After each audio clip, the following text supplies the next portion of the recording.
So Joe Biden was called out for his very sketchy fundraising live on CNN last night during a climate change town hall. This feels good watching this because it's almost like he's kept the mask on for so long, and in today's day and age, there's no hiding it anymore. And people are ripping that mask off, and it's exposing some ugly stuff. Senator Biden, I'm 27 years old.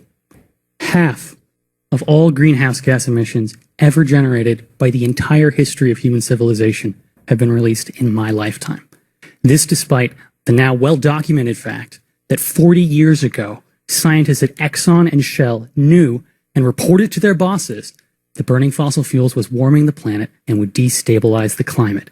Fossil fuel corporations, their executives, their trade and industry organizations, and their think tank front groups have waged a decades-long campaign of lying to the public about the science, and it has brought us to a crisis that threatens the entire human race. Now, I know that you signed the No Fossil Fuel Money Pledge, but I have to ask, how can we trust you to hold these corporations and executives accountable for their crimes against humanity when we know that tomorrow you are holding a high-dollar fundraiser hosted by Andrew Goldman, a fossil fuel executive? He's not a fossil fuel executive, I'm telling you. He is not a fossil fuel executive. If you're going to a fundraiser that's given in part by this guy who has a company that is pulling up natural gas, are you the right guy to go after these? Well, I didn't realize he does that. I was told if you look at the SEC filings, he's not listed as one of those executives. That's what we look at, the SEC filings. Who are those executives? I've kept that pledge, period. So are you going to look at that fundraiser tomorrow night? I'm going to look at what you just told me and find out if that's accurate, yes. Okay. I think it's pretty accurate. It is accurate, and actually filings in Canada as recent as 2018 do put him as not only the co-founder, but an executive at a fossil fuel company. Come on, Joe. You can't... That's not an acceptable response because, okay, you didn't think he was literally a fossil fuel executive. What did you think he was? What did you think he was? Like, no big deal or anything. I just thought he was like a standard hedge fund goon who's massively wealthy, who's going to try to bias me in favor of his class interests. That's just as bad, bro. That's just as bad. It's a new era in politics. It really is. This stuff doesn't fly anymore. Back in the day, you could come out there and say some pretty flowery words, and everybody go, oh, I guess that's what he stands for, yay! And then they go away, and then, people would vote for them, and then that'd be the end of the conversation, because they would continue the status quo. Now, you got people watching you like a hawk, son. Watching you like a hawk. And they know what you're doing. They know you're still doing these big money fundraisers. They know that you're fundamentally a candidate who will continue business as usual. Like, we see through you. Even look at his healthcare plan, for example. He basically wants a public option, but he frames it as like an expansion of Obamacare. And he actively goes after Medicare for all and acts like it's not a good idea. People are onto the fact that every plan but Medicare for all, to one extent or another, exists solely to protect the interests of the for-profit health insurance companies and Big Pharma, which are currently ripping people off with no end in sight. So since that's the case, the status quo manager approach to politics is just totally unappealing. You want to know why? Because people are getting absolutely obliterated with the way things work right now. Whether it's, oh my God, my insulin costs $360 when it costs $6 to make or something like that.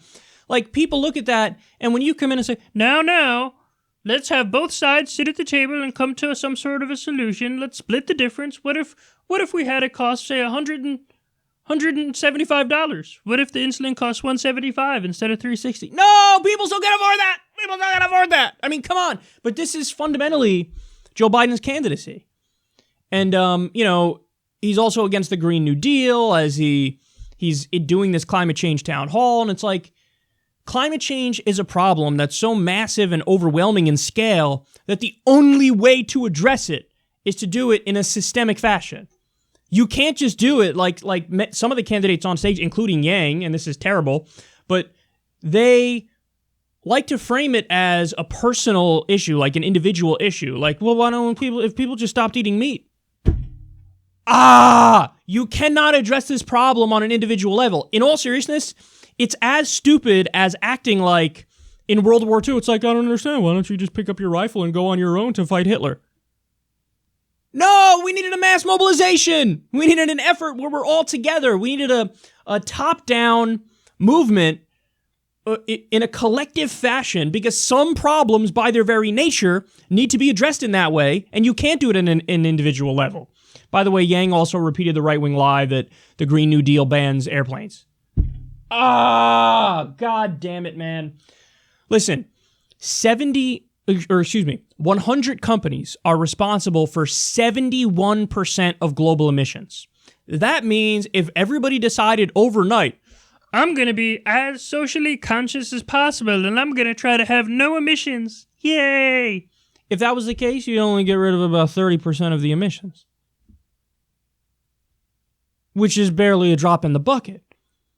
Because again, 100 companies are responsible for 71% of global emissions.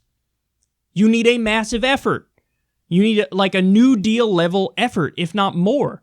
But it's okay, because this can be viewed as an opportunity, because we could have millions and millions of jobs created, and we can get inevitable patents in this very wild, wild west frontier industry where, you know, you can have green technology, you can have renewable technology, you can have innovation in this sphere. We don't have to look at it as like a negative thing. You look at it as, oh, we have this opportunity to retool our economy and move in the right direction. And also, in all seriousness, and this is speaking the language of U.S. empire, you want to remain the empire? Do you want to do that? Now, I'm not in favor of empire, but this argument certainly applies to the elites. Well, what do you think is the next giant economic boom? Where's it going to come from? You think it's going to be fucking fossil fuel? No, we got to move off of that. The next economic boom is going to come with green and renewable technology. Now, do you want to lead the way on that, or do you want to be a fucking idiot way behind the pack as China and Russia or whoever the hell else starts leading on it, and then they end up being the beneficiaries of the movement in this direction?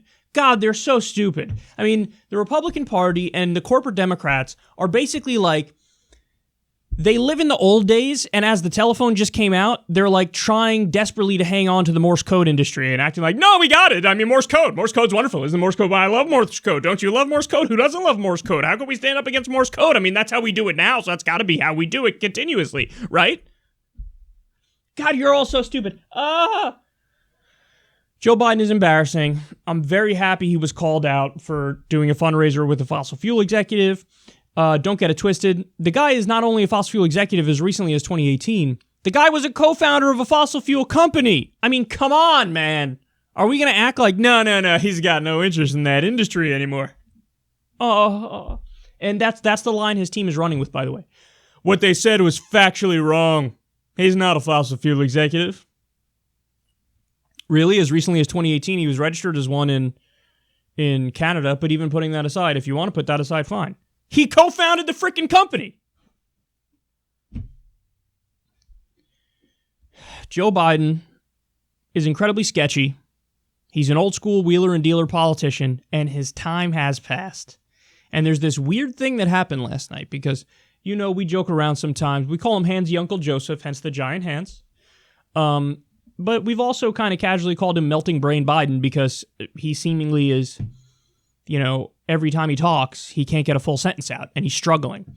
I haven't done that often because it is kind of mean, and you know, Handsy Uncle Joseph just is funny in my opinion, but Melting Brain Biden is a little bit mean. So I haven't done it often, but a really weird thing happened last night. While he was live on national TV, he had a burst capillary in his eye, and so it looked like his eye was bleeding. Now, that's actually medically it's a non-issue. That's not like, there's no problem with that. People get burst capillaries all the time. And oftentimes it's not any kind of symptom of a deeper problem. It just is something that happens in some people. And it's really not a medical problem. It looks scarier than it is, basically. But man, the optics of that Like this dude who's been struggling nonstop on the campaign trail, and then he's given this live on national TV. All of a sudden, one of his eyes is just bright red because he burst a capillary in his eye. It's almost like scripted. It almost seems like it's scripted, doesn't it? Like, it's just the cherry on top in terms of everybody noticing that you're struggling and your time has passed. And boy, oh boy, has your time passed.